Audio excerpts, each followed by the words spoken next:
Xəzərin axşamı qum mələysini saxlayır, amma hava artıq ayrılıqlardan danışır. Sən qarşımda dayanırsan, uzaq acı, sanki susqunluq çoxdan vərdişinə çevirib. Dəniz toxunur ayaqlara, amma sağaltmır. Sadəcə qalan izləri yavaşca silir. Baxışların işıqları sönmüş bir şəhər kimi. İşıq var amma mərhəmətə çatmır heç bir. Dodaqlarımda duz var, bilirəm dənizdən deyil. O təsadüfən dediyim sözlərin xatirəsidir. Sən eşitmək istəmədin, ya da elə göstərdin. Və həmin anda anladım, biz suya düşmədən batırdıq. Qoy Xəzər bizə pıçıldasın, sanki sonları bilən qədim bir səs kimi. Səni çox gözlədim və yavaş-yavaş sənin yorğunluğunun bir parçasına çevrildim. Axşam titrəyir köhnə filmin lentindəki kimi.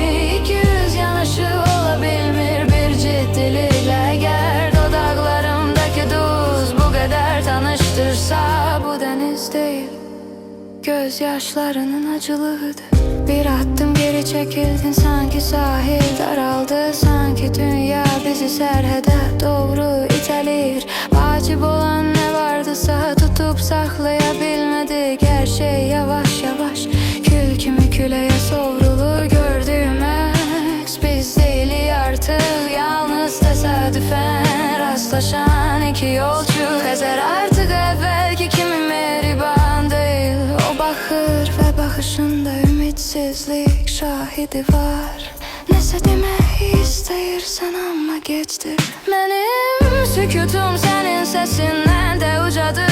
Və bu anda ikimiz də anladıq, sevgidə bəzən günəş kimidir. Həyatın yalnız yarısına kimisidir. Qoy Xəzər bizə pıçıldasın, sanki sonları bilən qədim bir səs kimi.